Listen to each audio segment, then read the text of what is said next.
박수로 맞았도록 하겠습니다. 네, 여러분 기특한 박수. 감사합니다.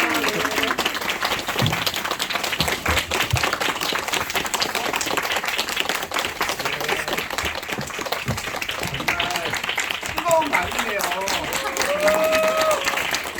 감사합니다.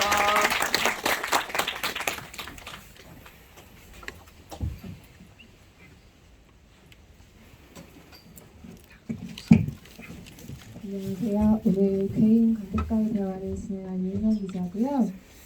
들어와서 소개를 하려고 했는데 이미 정체가 다 탈락한 정도로 그럼 여러분께 인사 한 말씀씩 해주시면서 각종 역할을 같이 이야기해 주시면 배우분들은 더 좋을 것 같고요.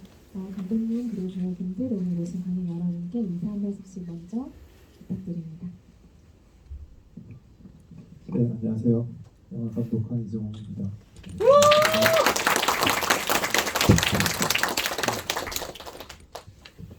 네, 안녕하세요. 개인에서 기홍 역을 맡은 기홍입니다.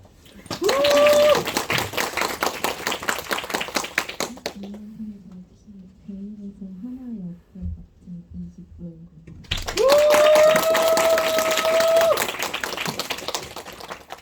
아직도 나만 이기쁨 배우가 누군지 모르겠다라고 하시는 분들은 수줍어하실 것 없습니다. 헤어스타일이 아주 많이 달라지셨기 때문인데요.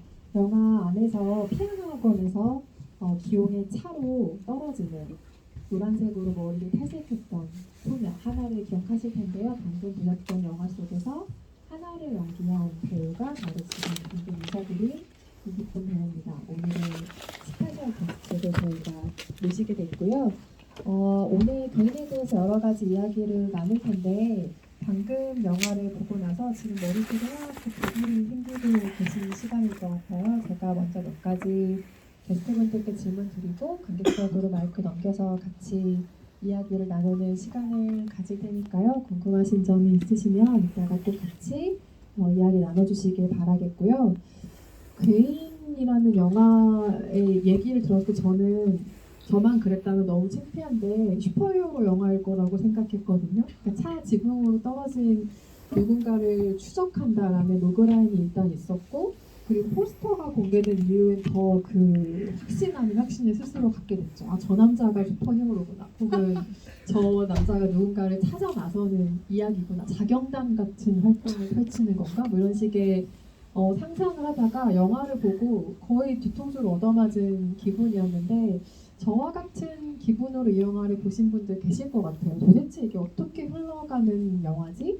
이 다음에 어떤 국면을 보여줄 거지? 이런 예상이 아주 보기 좋게 빗나가는 말하자면 기분 좋은 경험을 이 영화를 통해서 하셨을 것 같은데 슈퍼히어로 영화인가 싶었던 이 영화가 알고 보니 사람이 가진 아주 여러 가지의 면모들 그리고 친근하게 타인의 영역에 특히 발을 쑥 담그는 어떤 부류의 사람들 그것 때문에 발생하는 관계들 또 단절되는 관계들에 대한 이야기구나라는 아주 기분 좋은 깨달음을 얻었을 것 같은데요.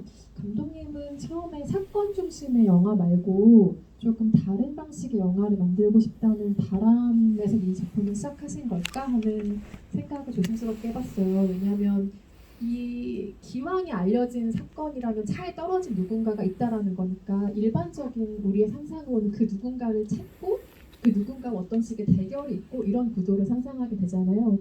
하지만 이 영화는 사건 중심으로 흘러가는 작품이 아니죠. 그 출발점에 대한 이야기를 같이 나눠주시면 좋을 것 같습니다.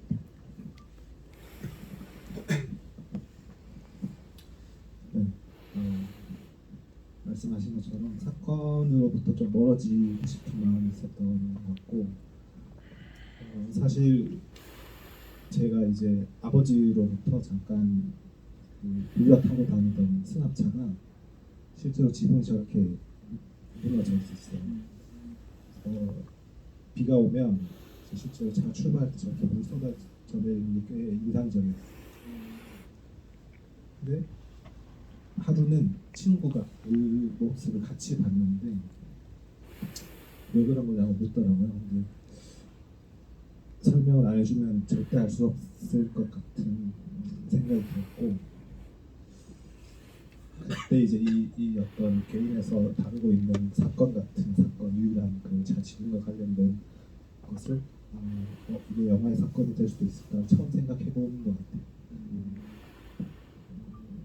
어쨌든 또 이게 차가 높은 차였기 때문에 잘 보이지도 않거든요. 그래서 이게 제 입장에서는 충분히 호기심을 자극하는 사건이지만 또 그렇게 치명적인 사건은 아니고 이 영화에서 뭔가 이야기를 작동시키지만 그 존재감이 필요 이상으로 커서 제가 담고자 했던 어떤 더 중요한 것들을 가리지 않는 사건으로 괜찮겠다는 판단이 들었던 것 정말 딱 그에 걸맞은 온도를 가진 사건이기는 하네요. 그러니까 적당히 흥미가 있으면서 말씀하신 것처럼 필요 이상으로 심각해지지는 않는 어떤 사건의 분위기에 딱 맞는 정도의 그 찌그러짐이었던 것 같은데 그때 친구에게는 어떻게 설명하셨어요? 그 차의 찌그러짐에 대해서? 무언가 이야기를 만들어내셨나요? 아니면 아니요, 뭐 계속 얘기 안 해주다가 결국 얘기해줬어요. 그렇게. 근데 지금 이 자리에서는 얘기를 안 하는 게 좋을 어떤 식으로 찌그러졌는지는 각자의 상상에 맡기게 했고요. 어느 정도로 이야기를 만들어 놓고 촬영을 시작한 작품일까? 또 많이 궁금하지 않으세요? 그러니까 모든 관계 사이의 어떤 불편한 긴장감도 이 영화 안에는 중요하게 담겨져 있고 어색하게 계속 대화가 좀 미끄러지고 빗나가는 순간들에 대한 고찰이 있는데 그럼에도 이 영화의 제목은 괴인이란 사람을 지칭하고 있잖아요. 그래서 어떤 방식으로 설명을 하면 뭔지 모르겠지만 괴인이라는 인물의 상징을 먼저 만들어주고 어떤 우연이 계속해서 이 인물에게 포섭되고 이야기가 좀 저절로 불려지기를 기다린 방식의 작품을 만들기 아니었을까라는 생각도 들고 한편으로는 그런 예상이 들지만 정말 명확하게 모든 것이 설명된 시나리오였을 수 있겠다. 아주 철저한 각본상의 설계하에 촬영된 작품일 수 있겠다. 이 두 가지 생각이 저는 계속해서 왔다 갔다 하던 작품이었거든요. 실제로는 어떤 경우인가요? 실제로 그 중간쯤 어디 있는 것 같아요. 제가 각본을 되게 오래 썼거든요. 정말 스스로 집요한 오랫동안 썼는데 결국 가장 중요한 이 영화를 작동시킬 수 있는 그 집 공간은 섭외를 못했어요. 원래 오랫동안 시나리오를 쓰면서 롤 모델로 가지고 있던 집이 섭외가 불발되면서 그게 이제 촬영 4~5개월 전 그러면서 이제 말 그대로 아주 큰 어떤 시련을 맞게 되면서 또 그때가 코로나 딱 발병했던 시기라 제가 필요로 하는 어떤 집 조건에 집을 찾기 위해서 정말 할 수 있는 모든 노력을 다 했고 그래서 구하게 된 집이 지금 이제 보시게 된 집인데 원래 시나리오에 있던 집이랑은 아주 중요한 조건 하나만 갖고 나머지는 모든 게 달랐어요. 그래서 이 어떤 영화를 찍기 4~5개월 앞둔 시점에 시나리오를 거의 이제 완전히 새롭게 바꿔야 됐었고 그 작업이 완벽하게 이루어지지 않은 상태에서 영화가 촬영이 시작된 것 같아요. 특히 후반부 쪽에 이제 영화를 찍으면서 어쨌든 또 배우가 이제 제가 예상했던 것과 또 다른 느낌의 배우들도 많이 했었고 그들과 함께 촬영장에서 또 많은 것들을 같이 만들어갔던 그런 부분이었어요.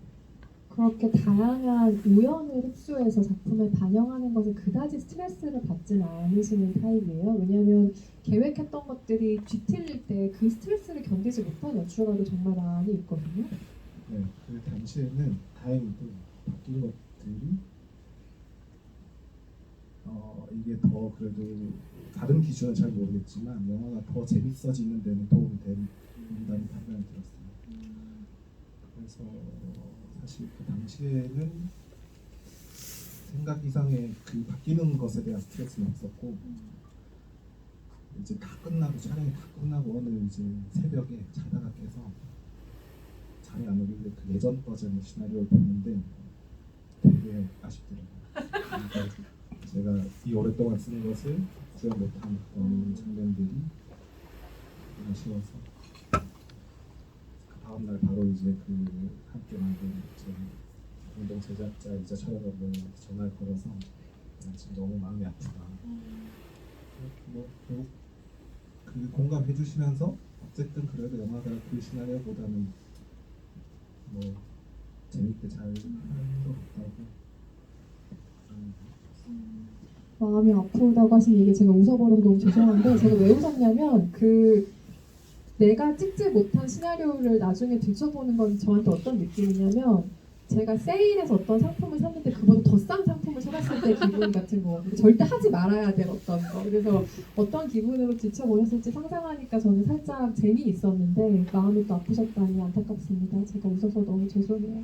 그 일상적인 관찰을 아주 세밀하게 하는 사람일 거라는 직감이 이 영화를 보고 이정원 감독에게 들었는데 어쩌면 진짜 사소한 것까지 메모를 하는 사람일 수 있겠다는 생각을 했어요. 왜냐하면 오래 시나리오를 쓰셨다고는 했지만 그 사실까지 저는 몰랐고 안에 펼쳐지는 상황이나 대사나 아니면 어떤 미끄러지는 상황들을 보면 아주 기억력이 좋지 않은 사람이 아니고서야 이렇게 세세하게 어떤 일상 안에 관찰을 하긴 어렵다는 생각이 들었어요. 만약에 메모의 습관이 없다면 이정원 감독은 진짜 천재일 거예요. 그래서 그 일상의 사소한 관찰을 실제로도 많이 하시는 편인지 진짜 궁금하기도 했습니다. 네, 되게 강박적으로 막 메모하고 그걸 또 뭔가 이렇게 스스로 이렇게 제본해놓고 막 찾아보고 그렇게 했는데 일단 그렇게 메모했던 장면이 영화 속에 직접적으로 등장하는 건 거의 많지 않은 것 같아요.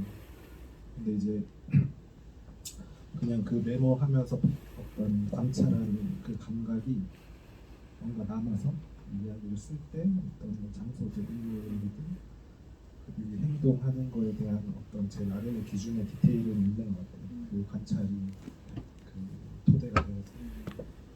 그래서 지금은 그 강박적으로 메모하는 것을 좀 안 하려고 하고 있어요. 그게 영화에 좋아질지 모르겠지만 제 삶에 너무 안 좋은 것 같아서 이렇게 뭔가 이 삶 자체를 계속 영화랑 관련 짓는 것이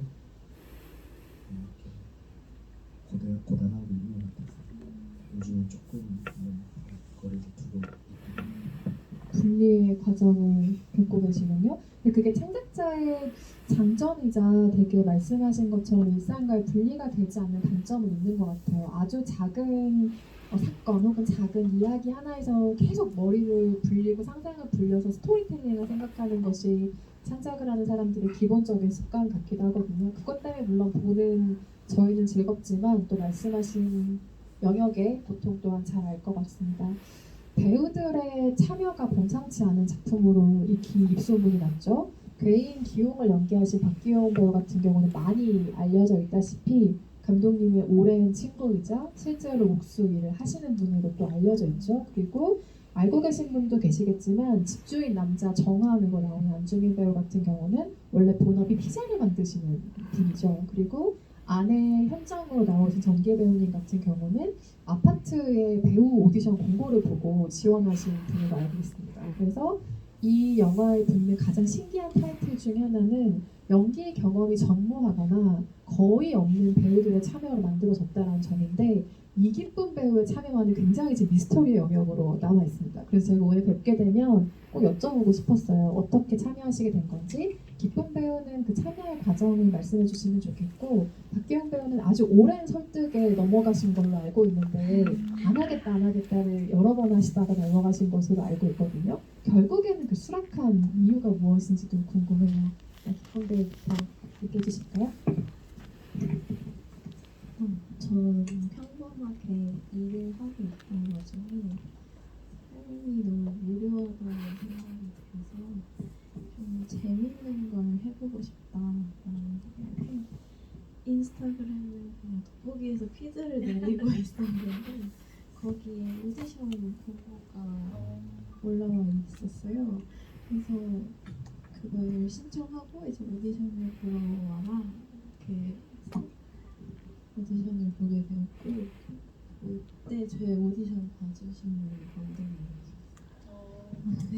혹시 실례지만 오디션에서 어떤 걸 하셨는지 여쭤봐도 될까요? 보통의 오디션이라고 하면 영화의 각본의 뭐 일부를 한번 리딩을 해본다거나 아니면 뭐 자유 연기를 한다거나 여러 가지 방식이 있는데 이 영화의 오디션은 조금 다른 방식이지 않았을까 하는 생각도 들어서요. 도착하자마자 작은 종이를 하나 주셨는데 그 종이에 되게 평범하게 우리가 일상적으로 대화하는 듯한 그 대화의 그런 내용이었어요. 내용은 자세히 기억이 안 나는데 그런 내용을 가지고 이제 10분, 15분 정도 이 대본으로 연습을 해보시고 준비가 되시면 방송에 오셔서 카메라 앞에서 해보는 그런 오디션을 봤어요.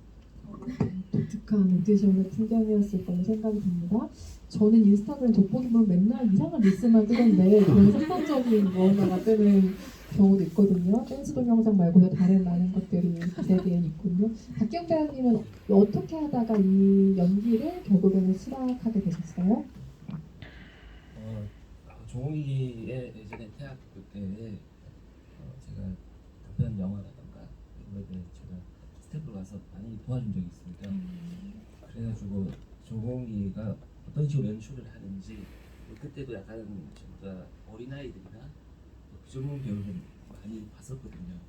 그래서 뭐 영화를 해도 그렇게 좀 편안한 분위기에서 그런 게 환경이 되지 않을까 그런 생각이 들어서 나중에는 수락이 그럼 처음에는 고사하셨던 이유는 무엇이에요? 어떤 이유가 가장 발목을 섰던가요? 아무래도 시나리오의 내용이 아무래도 목수고 거기에 등장하는 이름도 기용이고 이러다 보니까 기용이가 기용이를 연기한다는 게 또 약간 학교 아닌 학교처럼 조공의 연출자의 그 상상력이 많이 굽혀져 있지만 제가 또 거기에 또 어떻게 보면 또 약간의 치부가 연출자의 치부가 또 드러날 수 있는 모습이고 그러다 보니까 좀 겁이 나긴 했었죠. 이게 스크린에 자신의 싫은 모습이 이렇게 전시된다는 거는 사실상 그게 좀 불편할 수 있거든요. 충분히. 근데 지금 제가 이제 거의 마지막 집인 것 같은데 지금 생각해 보면 잘 출연했는 것 같아요. 어떤 점에서 그렇게 생각하세요? 궁금한데요. 그 내용이 어떻게 보면 또 거짓말은 아닌 것도 있고 뭐 상상이 되는 것도 있지만 어떻게 보면 저한테는 또 보기 싫은 모습일 수 있잖아요, 사람이. 근데 그게 제가 이제 그 스크린에서 보고 하니까 어떻게 보면 도망가지 않고 보통의 나였으면 보통의 인간이었으면 그거를 외면하거나 하는 게 묻어났을 건데 그 모습이 큰 화면에 나오고 하니까 그게 제가 바라보고 있으니까 좋더라고요. 좀 더 인간적으로 약간은 아주 미세하게 좀 성숙했다는 그 친구가 저한테 준 되게 선물 같은 느낌이 좀 드는 것 같습니다. 그쵸. 두 배우의 참여가 결이 사실은 약간 다르죠. 그러니까 나는 아니지만 그래도 나의 무언가를 닮은 캐릭터를 전문 배우가 아닌 내가 연기해야 한다는 부담이 말씀하신 것처럼 있었을 테고 연기를 전문적으로 하지 않지만 무언가 재미있는 일을 해보고 싶어서 나와는 완전히 다른 극화된 어떤 존재를 연기해낸다는 이 완전히 상반된 연기의 경험이 두 분에게는 있었을 것 같은데 사실 저는 그 경험이 궁금하기도 해요. 제가 연기를 하고 싶다는 얘기가 아니라 그 나를 이런 식으로 볼 기회가 없잖아요. 그러니까 뭐 연기를 하지 않는 사람들이 나를 관찰할 때라고는 뭐 친구가 찍어준 못생긴 사진이라거나 뭐 영상이라거나 뭐 이런 정도일 텐데 연기하고 움직이는 내 모습을 이렇게 긴 시간 동안 본다는 거는 조금 나에 대한 완전히 다른 시각을 갖게 되는 일인 것 같기도 하거든요. 그래서 그 경험에 대한 이야기가 오늘 너무 안 그래도 궁금했었고요. 기쁨 배우는 아까 무언가 재미있는 일을 위해서 이 작품의 오디션에 도전했다는 말씀을 해주셨는데 결과적으로는 그 바람이 충족이 됐나요? 이 과정에서 어떠셨어요? 상당히 충격이 됐고 일단 너무 영광이었어요. 그때 당시 저는 그냥 엑스트라 정도로만 생각하고 있었는데 내가 오늘 한 영화의 특별한 사람이 될 수 있다는 것 자체가 저한테 너무 영광이었고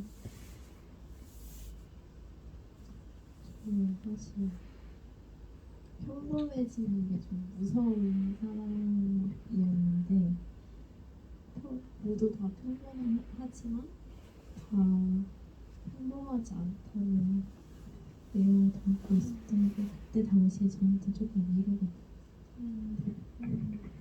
주변 분들의 반응 이런 것도 궁금한데 그거는 누군가 한번 여쭤봐 주시기 바랍니다. 제가 하진 않을게요. 처음부터 비전문 배우들 캐스팅할 생각은 아니셨다고 들었어요. 예상치 못하게 발생한 장점들이 있을 것 같아요. 연기를 전문적으로 오래 하셨던 배우들이 아닌 배우들과 작업하셨을 때 혹은 찍으면서 연기 연출에 대한 생각이 좀 달라진 부분도 있지 않을까라는 생각도 조심스럽게 해봤고요. 제가 단편을 비전문 배우들과 작업했어서 장편 찍을 때는 배우와 해야 한다는 그 감각이 좀 있었던 것 같아요. 사실 이 영화를 배우와 작업하고 싶었는데 또 그것도 또 여러 어떤 우연과 제 의지를 떠나서 이제 비전문 배우들이 거의 대부분 출연하는 영화를 찍게 됐는데 장점은 제가 이제 아직 미숙한 연출자이다 보니까 이 어떤 진행 과정에서의 어떤 그런 비효율이 있을 수밖에 없는데 전문 배우들 같았으면 이 어떤 좀 불만을 가질 만한 일일지 모를 일을 이제 비전문 배우들은 그게 어떤 건지 좀 잘 모르니까 저를 좀 이제 이해해 주신 본의 아니게 이해해 주신 면이 있었을 것 같고 그 연출 앞으로 어떻게 해야 되는지 더 어려워졌어요. 지금 저는 충분히 좋았지만 또 역시나 제가 영화를 지속하는 데 있어서 어떤 효율 혹은 그 이상의 더 이제 어떤 전문적인 연기가 필요한 어떤 장면들을 만들고 싶은 그런 여러 어떤 생각들이 아무튼 지금 이제 더 어려워져서 아무튼 다음 영화를 어떻게 해야 될지 여전히 고민하고 있는 하지만 어떤 연출의 감각을 가진 사람인지를 어떠한 자본의 간섭도 없이 좀 자유롭게 보여줄 수 있는 게 독립 첫 장편의 저는 장점인 것 같기도 하거든요. 그래서 이 작업 방식의 매력을 느낀 혹은 장점을 느낀 누군가가 분명히 함께 더 좋은 작업으로 혹은 다른 방향의 좋은 작업으로 나아가도록 해주실 거라는 생각이 분명히 들어요. 이 영화를 보고 좋은 영화 파트너들이 많이 생기시겠다는 생각을 조심스럽게 해보기도 했고요. 이 두 분을 실제로 만나고 나니까 본인이 원래 가지고 있던 무언가를 영화와 역할에 되게 적극적으로 내어주고 반영된 면들이 있겠다는 생각이 오늘도 확고해지고 있는데 아까 박기영 배우는 뭐 잠깐 언급도 해주셨지만 저는 그 하나의 말투가 되게 독특하다고 생각했거든요. 그 독특하다는 게 뭐 특이하다 이런 느낌이 아니라 좋은 의미로 무슨 생각을 하고 사는 사람인지 잘 모르겠다. 그러니까 어쨌든 남의 차로 뛰어내리고 혹은 뭐 누군가의 공간에 침입해서 잠을 자고 이런 거는 명백한 잘못이잖아요. 그런데 잘못을 한 사람치고는 묘하게 잘못하지 않았어요 태도 같은 것들이 있고 그럼에도 이 사람들한테 무언가를 대접해하고 싶어 한다거나 그럴 때를 보면 또 기본적인 상식은 있는 사람인 거예요. 이거는 기용의 경우도 마찬가지죠. 처음에 죄송하지만 정말 싫은 모습으로 나오잖아요. 그래서 저 사람과는 친구가 될 수 없을 것 같다라고 생각하는 어떤 극중 장면들의 어떤 연속이 있지만 그 장면의 초반한 리듬들이 지나가고 나면 사실은 이 사람에게도 이런 면모들이 있었다는 이 양파 껍질 벗기듯이 하나하나 드러나게 되는데 말투라던가 어떤 기본적인 사람들이 가지고 있는 그 성장 같은 것들이 캐릭터에 분명히 반영된 면이 있다고 느끼거든요. 보는 저는 그런데 연기하신 두 분은 스스로도 그렇게 생각하시는지 궁금해요. 나의 어떤 면들이 아주 적극적으로 감독이 반영한 면이 있구나 이렇게 느끼신 점이 있는지 영화를 보고 나서 일단 할 말이 이 부분에 대해서 굉장히 많은 기용 배우부터 네. 그래서 저는 어떤 부분에서 저는 제 얼굴을 빌려는 감독님의 이야기라고 저는 생각을 했었거든요. 실제로 뭐 촬영하고 있으면 그게 카메라 하시는 그 스태프분들이 오빠 진짜 이렇게 여자를 보셨어? 뭐 그렇게 물어보면서 아니야 나 그런 게 아니야. 야 이거 종홍이 이야기다.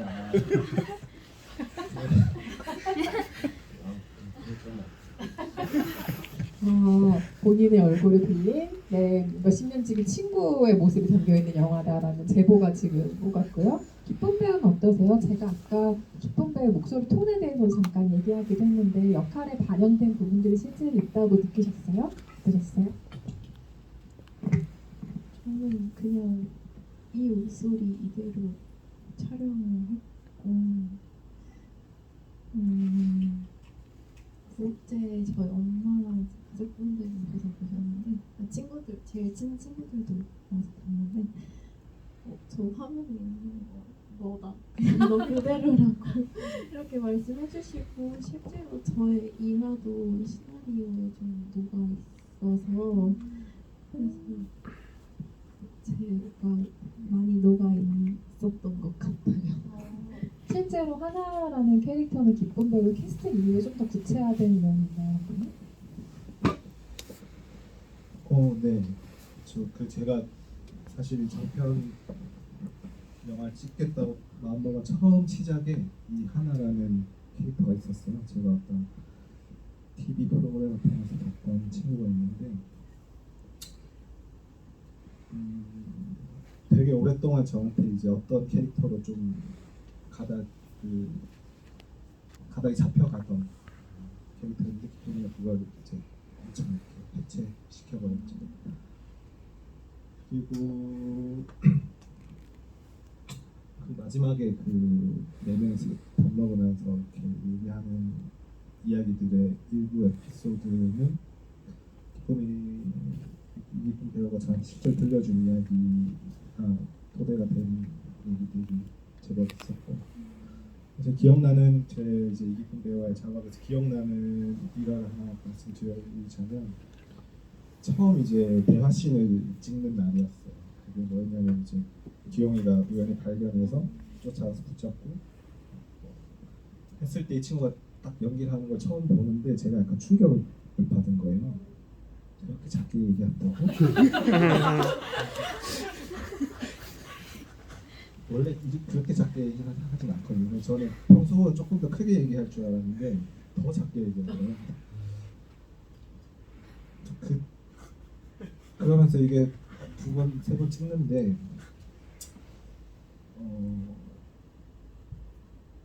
이렇게 하면 되게 독특하다, 되겠다 이런 어떤 첫인상이 뭔가 아찔하게 좋았던 것 같아요.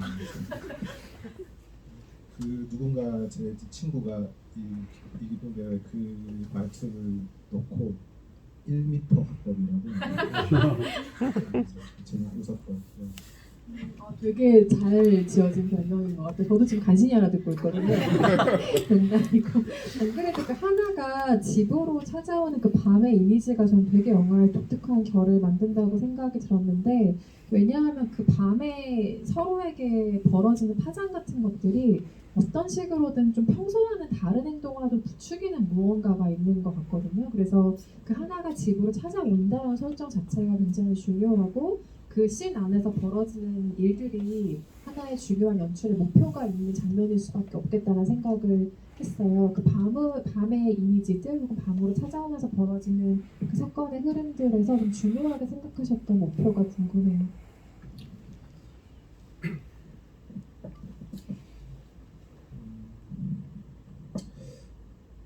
이게 뭐 질문에 올바른 대답인지 모르겠지만 제가 이 영화를 이 영화의 구조를 사실 처음 얘기를 해보는 것 같은 게 좀 저도 잊고 있다가 최근에 기억이 나요.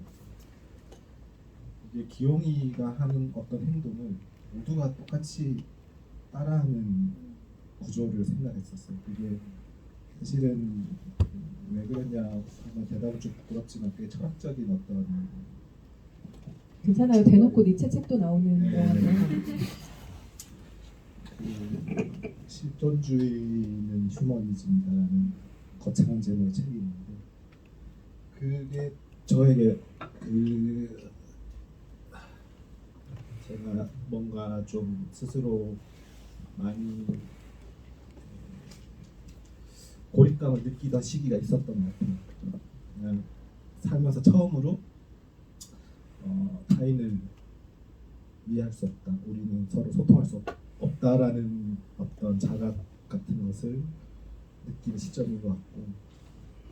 근데 이제 그 당시에 이제 그 책에서 되게 재밌는 어떤 그 해석을 봤는데 보통 우리가 실존주의를 굉장히 뭔가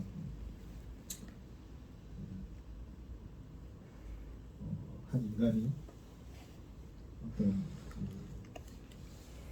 아주 혼자 이렇게 고립되어서 서로 소통할 수 없는 그런 어떤 좀 암울한 어떤 식으로 받아들이는 면이 있는데 그걸 사르트르라는 실존주의 죄송합니다.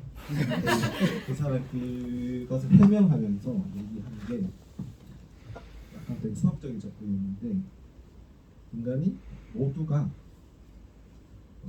자기가 행동하는 것을 그러니까 실존주의를 나쁘게 보는 사람들이 얘기할 때 세상의 모든 기준이 본인한테 있으면 내가 어떤 행동을 해도 다 상관없는 거면 그럼 다 사람들이 나쁜 행동을 하고 누군가에게 피해를 끼치는 행동을 하고 그래도 된다는 말이냐 그런 어떤 식으로 얘기할 때 반론했던 것이 내 행동을 모두가 똑같이 따라한다고 했을 때 그게 너한테 받아들여지는 행동이면 뭐 그런 식으로 이제 해석을 해요 수학적으로. 그래서 이 모두가 모두에게 책임이 있다라는 이야기를 한 그게 꽤 저는 그 당시에 지금 제가 처음 말로 설명해 보기 때문에 어렵지만 거기에 약간의 감동이 있었던 것 같고 그래서 사실 이 영화의 구조를 조금 이렇게 해보자면 처음에 기용이가 이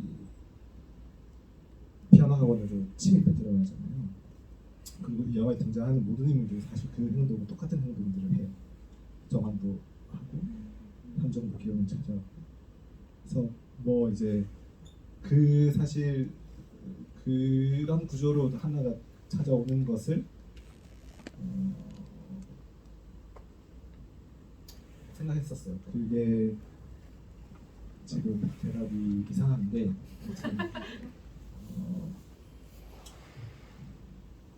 결과적으로 이 찾아오는 행동이 아주 어떤 면에서 보자면 파국을 일으키는 어떤 무서운 상황이지만 어떤 면에서는 기용이가 겪고 있는 어떤 고립과 어떤 그런 상태를 어떤 깨우는 그가 혼자 사는 것이 아님을 뭔가 이렇게 일깨우는 역할로서 했으면 좋겠다는 생각을 했습니다.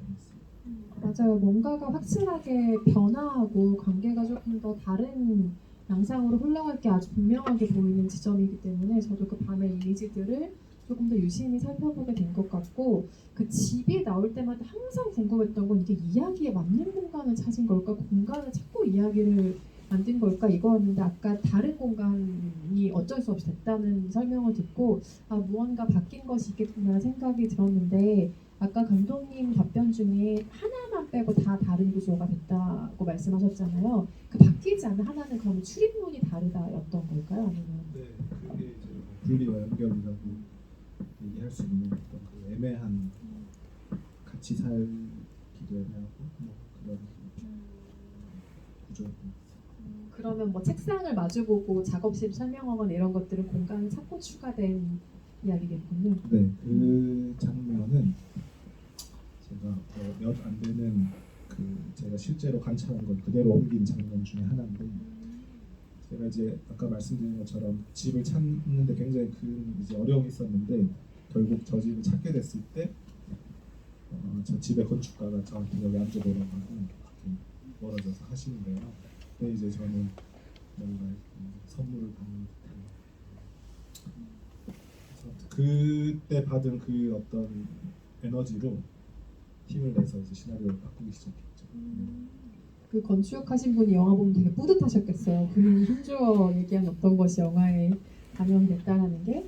공간에 대한 얘기가 나서 하나만 더 여쭤보면 이 영화가 일반적인 영화 세팅이라면 절대 선택하지 않은 희한한 장소들을 가끔 택하거든요. 그게 그냥 한마디로 얘기하면 좁은 틈새인 건데, 예를 들면 카센터 뒤쪽에 담배 피는 공간이라거나 아니면 하나가 떨어지는 공간이라거나 골목의 추격이라거나 이런 것들을 보면 세팅이 상상이 안 되잖아요. 여기 어떻게 카메라를 우겨놓고 어떻게 뭐 조명이 필요하다면 어떻게 설치할 것이며 그런 복잡한 계산이 필요한 장면들이기 때문에 그런 각이 나오는 장소를 절대적으로 찾지 않죠. 그런데 이 영화는 어떤 면에서는 그 집 같은 넓은 공간을 제외하고는 그런 장소만 찾아다닌 것 같은 느낌을 주기도 하거든요.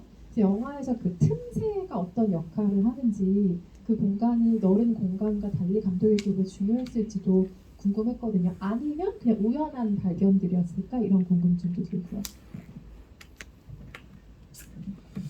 뭐 사실 영화 처음 공개됐을 때 이와 관련된 언급이 조금은 당혹스러웠던 게 크게 의도를 해서 찾은 공간들은 아니고 이런 건 있었어요. 정말 좀 별로인 이유인데 저희 예산상 또 그 코로나 막 시작돼서 모두가 마스크 끼고 다니고 있는 그 상황에 뭐 이렇게 넓힐 수 없는 그런 좀 별로인 이유도 있었지만 아무튼 그 제가 의도해서 이 영화의 어떤 의미와 뭐 메시지를 생성하기 위해서 좁은 공간을 찾아 들어간 건 아닌 것 같고, 이제 그 영화 속 등장하는 그런 공간들이 사실 다 어떤 한 공간의 격가지들이거든요.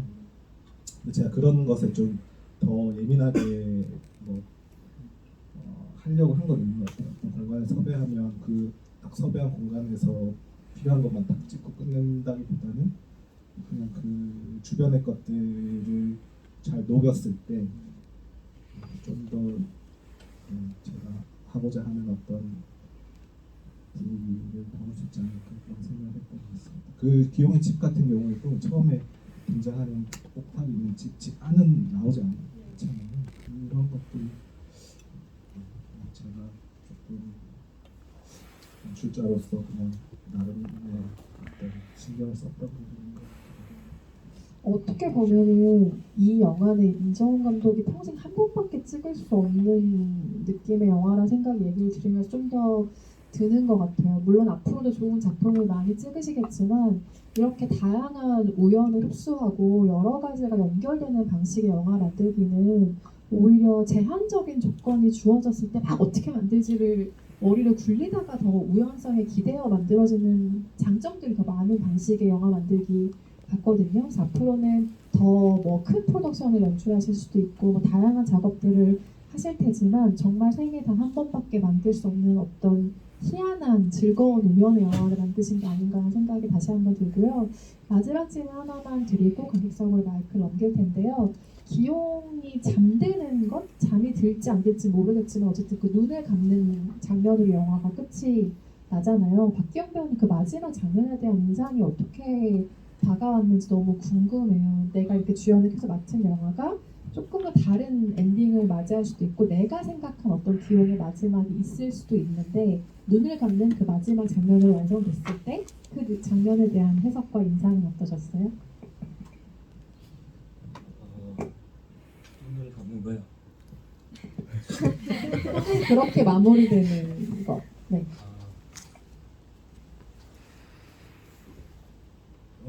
뭐 어쩔 수 없이 인간은 어떤 일이 터졌지만 우리 또다시 잠을 자야 되고 또 일을 가야 되고 뭐 어쩔 수 없는 그런 인간의 굴레.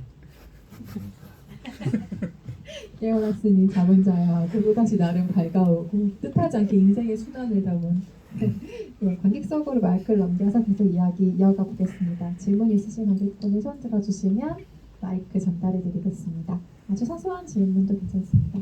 네. 셋째 줄에 계신 관객분께 먼저 드리고 앞으로 드릴게요. 영화 너무 재밌게 잘 봤고요.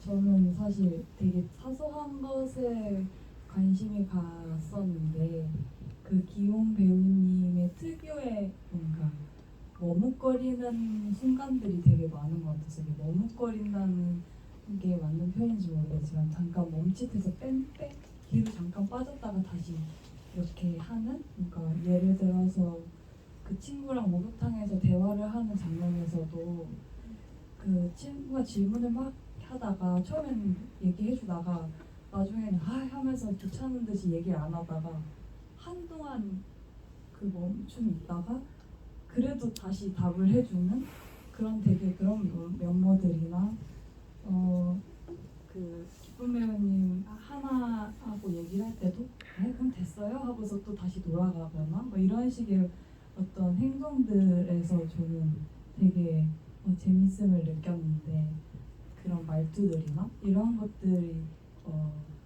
그 감독님과 배우님께서 이렇게 서로 영화를 만들어가는 과정에서 이런 것들이 이제 기영 배우님의 특유의 어떤 그런 성격이나 그런 특성일지 아니면 그것들이 조금 같이 만들어가는 캐릭터로 만들어지신 건지 이런 것들이 좀 궁금했습니다.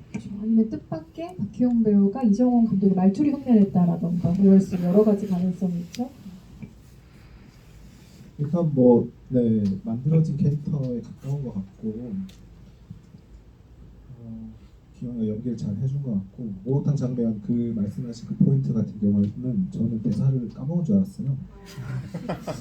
저렇게 저걸 또 우리가 하면 컷을 해야 까먹었어.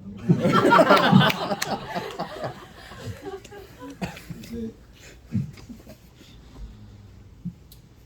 이 영화 속 기영이가 어떤 상황이 있느냐인데 어떤 일정 수준의 거리감 이상을 좁히고 싶지 않은 거예요.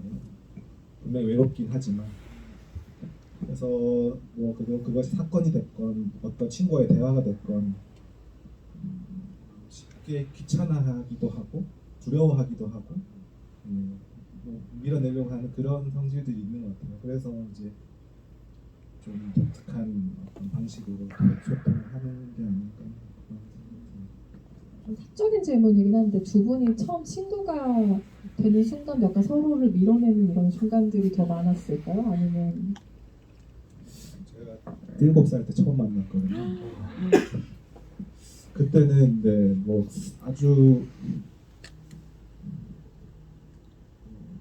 친하진 않고 서로 이제 약간 미워하기도 하고 그랬는데 이제 계속 쭉 같은 아파트에 살아서 이제 학창 시절부터 지금까지 거의 빈틈 없이 계속 같이 지내왔는데 고등학교 때부터 해서는 이제 서로 술을 같이 먹기 시작하는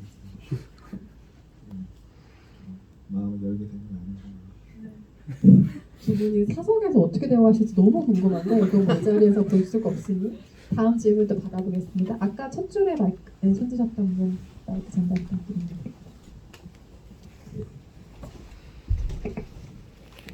네, 너무 재밌게 봤습니다. 3번 봤습니다. 박희영 배우님께 질문 드리고 싶은데 저는 계단에서 자빠지는 거를 슬래트 트랙이 연기가 너무 재밌었고 혹시 애들이 같은 것도 하시는 건지 혹시 추후에도 영화 감독이나 배우를 계속 하실 계획이 있으신지 알고 싶습니다. 애드립은 거의 없었던 것 같아요. 거의 대본에 있던 대로 그냥 또 지금 네, 저거 연기도 그렇고 지금 인테리어도 열심히 하고 있습니다. 그래서 좋은 기회가 있으면 제가 할 수 있는 거면 해볼까도 생각 중입니다. 이 대답이 감독에게는 되게 기쁜 대답일 수도 있을 것 같아요. 우연히 그 친구의 연기를 시켰는데 연기에 뜻이 있다 라는 것이 기쁜 배우에게도 같은 궁금증 갖고 계신 분들 많으실 것 같네요. 계속 앞으로 연기를 하실 생각인지 아니면 다른 재미있는 것을 또 찾아 나서는 인생이 조금 더 무게가 있으실지. 사실 저희가 재미를 항상 쫓지만 이렇게 한번 해본 걸로 만족인 건지 아니면 계속 꾸준히 한 번씩 하고 싶은 재미인지는 나뉘잖아요. 예, 연기는 앞으로 쭉 해보고 싶은 재미에 속했던 것 같아요. 그래서 기회가 된다면 또 한번 해볼 수 있으면 좋을 것 같아요. 굉장히 크게 말하는 인물을 연기하시는 걸 한번 화만 내는 인물 막 이렇게 연기하시는 걸 보고 싶기도 하네요. 다음 질문 있으신 분 손 들어주시면 마이크 전달해 드리겠습니다. 질문 있으신 분 계신가요? 네.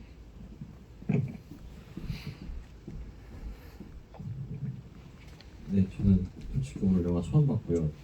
저는 사실 포스터를 보고 여기 오게 됐어요. 포스터를 보고 그냥 그러니까 내용도 아예 모르고 그냥 왔거든요. 근데 좀 의문이 들었던 게 괴인이 제목인데 괴인들이 나오잖아요. 뭔가 이렇게 제목을 왜 복수를 안 하시고 단수를 하셨을지 그게 좀 궁금해요.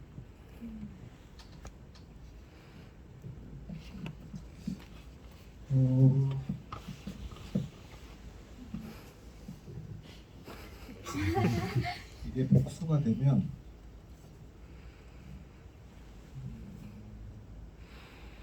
사실 제가 이 제목을 처음에 이제 괴인이라고 지으면서 이 모두가 괴인으로 보이겠다고 저 스스로 생각을 하고 지은 제목은 아니고 저는 그게 단순히 그냥 이 친구가 맡은 역할에 해당하는 제목이라고 생각하고 지었고 그 영화를 찍으면서 저도 좀 분명히 자각하게 된 것 같아요. 사람들이 왜냐하면 저도 막 이제 인물별로 배우들별로 순서대로 촬영해가면서 이 사람을 개인으로 볼 수도 있겠다 이런 생각들을 찍으면서 할 수 있었던 것 같고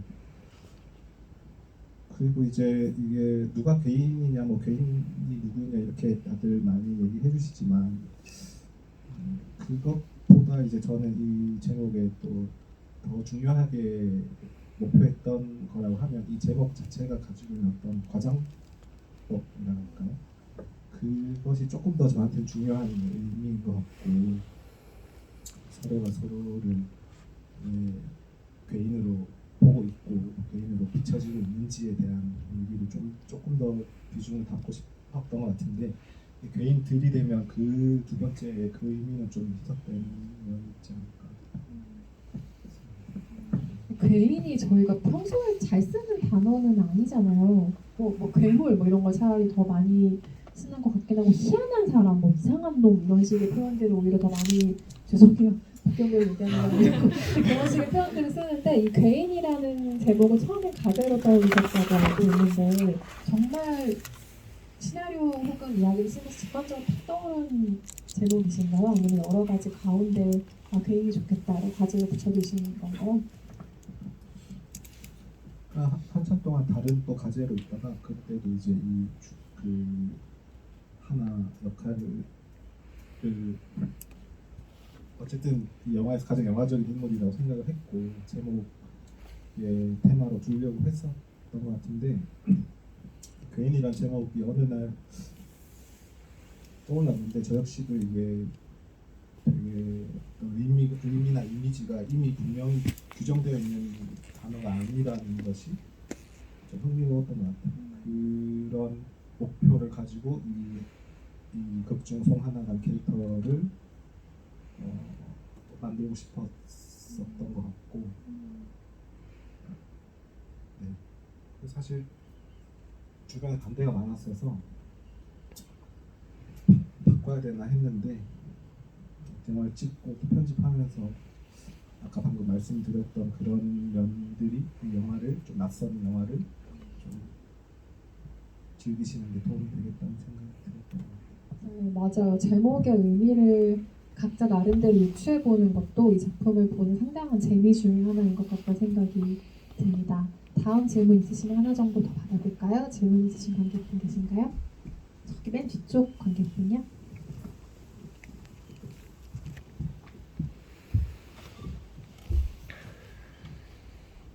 저는 이제 여자가 이제 처음 이제 하나 배우님, 기쁜 배우님이 처음 나오시고 나서 이제 기용이라는 사람이 이제 이거 너지 약간 이렇게 말하는 장면에서 처음에 여자는 아니라고 이제 하고 이제 그 다음 이제 장면에서는 사실 자기가 맞다라고 얘기를 하잖아요. 약간 그 의도가 무엇인지 좀 궁금해가지고.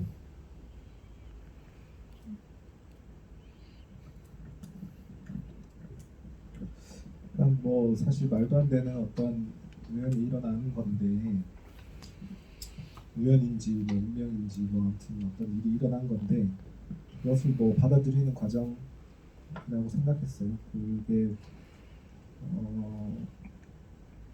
아마 놀랐을 거고 또 뭐 처음엔 뭐 경찰인가 뭐 이렇게 생각했을 수 있을 것 같은데 뭐 차주라고 하니까 약간 비웃는 얼굴이 나오거든요. 그래서 아무튼 뭐 그냥 넘어갈 수 있겠다 생각했을 것 같고 근데 어쨌든 그 친구가 왜 그럼에도 다시 찾아가서 내가 맞다고 얘기했는지는 뭐 제가 직접 말씀드리기는 하지만 그게 좀 더 어떤 제가 담고자 했던 의도인 것 같아요. 왜 저 친구 저런 행동을 할까? 왜 사람이 순간적으로 진실을 말해야 될 상황에 예상치 못하게 맞닥뜨리면 갑자기 말도 안 되는 거짓말을 할 때가 있잖아요. 근데 거짓말을 이길 정도의 성정의 사람은 아니었던 것 같아요. 그러니까 이 거짓말을 계속 가지고 갈 정도로 나쁜 사람은 아니어서 사실은 자기가 순간적으로 거짓말했지만 그거를 좀 바로잡고 싶은 마음이 아니었을까 하는 마음으로 저는 그 장면을 보았는데 기쁜 배에게도 실제로 그 의문이 있었어요. 얘는 왜 이렇게 행동할까라는.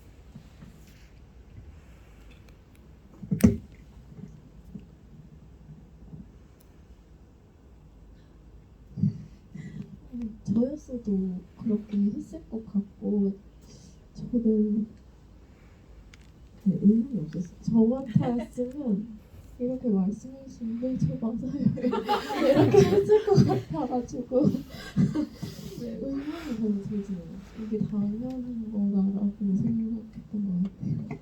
이게 되게 재밌는 점이죠. 같은 장면을 보고 누군가는 너무 궁금한데 누군가는 전혀 궁금하지 않고 바로 이해되는, 또 다른 장면은 누군가에게 이해가 안 되고 관객분에게 바로 이해가 되는 장면이었을 수 있는 그 모든 총합이 괴이라는 작품인 것 같아요. 생각할수록 재미있고 아주 다면적인 면들을 가진 작품이라 흥미로웠습니다. 보는 내내. 마지막 질문 없으시면 자리를 두 번째 줄에 계신 분 손 드셔서 마이크 잠깐 드리겠습니다.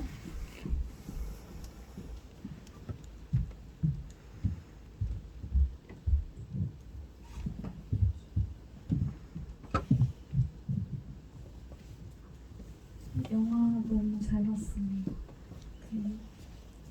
두 분이 원래 연기를 하시던 분이 아니시라고 들었는데 어떻게 연기에 접근을 하셨는지가 궁금해요. 캐릭터도 어떻게 해석하셨는지 너무 궁금합니다.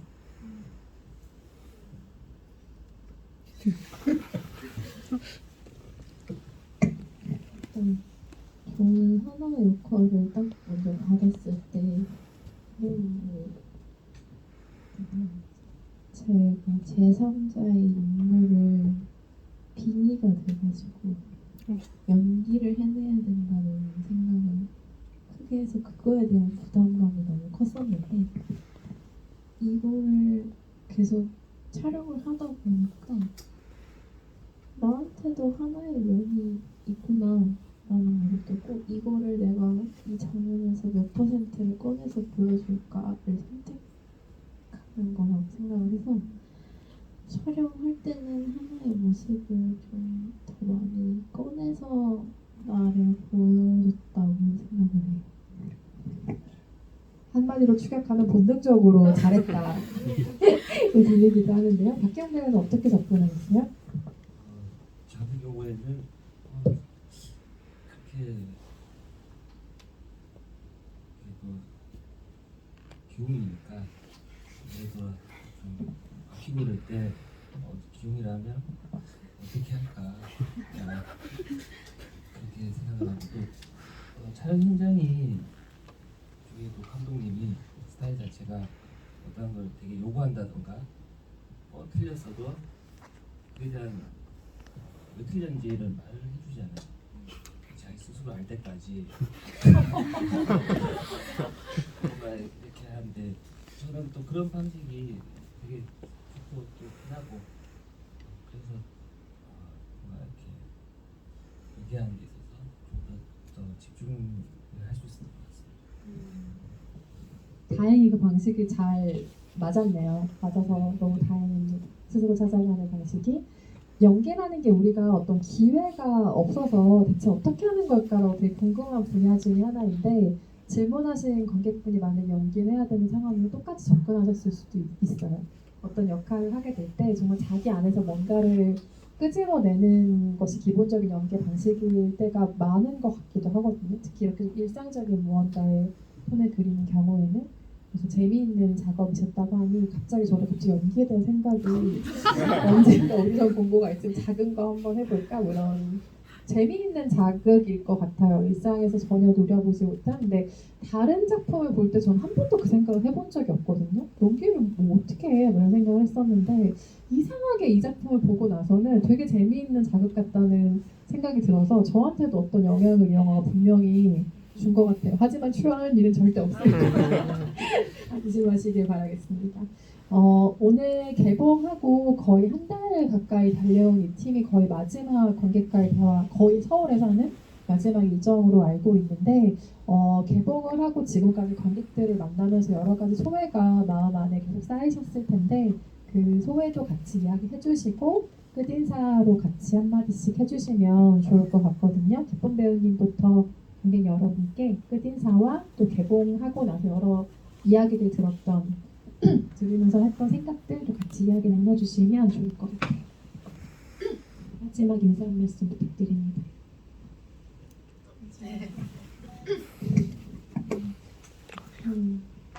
관객분들한테는 이 배우의 개봉이 처음 만남이고 시작이었을지 모르겠지만 저는 2020년에 찍어서 이제 마지막 개봉이 저한테는 이제 마지막 인사거든요. 이 영화한테.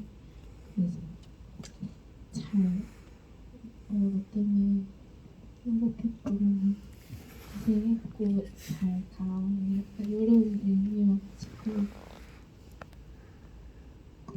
기억해 주셨으면 좋겠습니다. 감사합니다.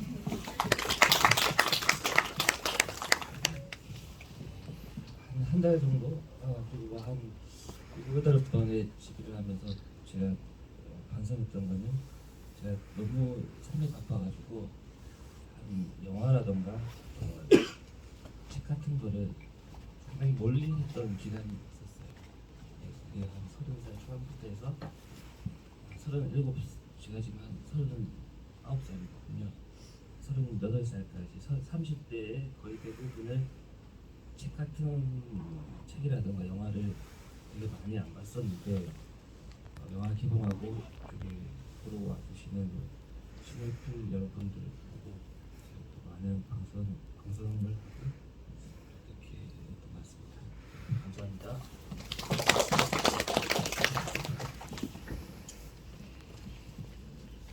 일단 개봉할 때 실감이 안 났는데 뭐 거의 마무리될 때까지 실감이 안 나네요. 근데 가장 좋은 경험은 딱 이런 거리에서 관객들 만나 뵙고 얼굴이 다 보이거든요. 그 무슨 얘기할 때 조금 웃어주시는 그 느낌이 가장 좋았던 것 같아요. 개봉하고 그리고 오늘 저는 특별히 의미가 있는 게 사실 제가 이 이기쁨 배우가 이런 자리에 서는 거를 제 의지로 계속 막아왔어요. 그 어떤 영화의 나름의 신비를 지키고자 오늘 이제 마지막 집이고 해서 같이 왔지만 사실 아직 그 신비를 좀 지키고 싶은데 영상 많이 사진 찍으셨겠지만 조금 뭔가 이게 어쨌든 이 영화에서 좀 그 제 역할을 조금 더 할 수 있도록 조금 도와주시면 좋겠고 아무튼 오늘 늦은 시간까지 잘 지켜주셔서 정말 감사드립니다. 그리고 기자님은 연기에 뜻이 있다는 걸 진짜 알고 가겠습니다. 감사합니다.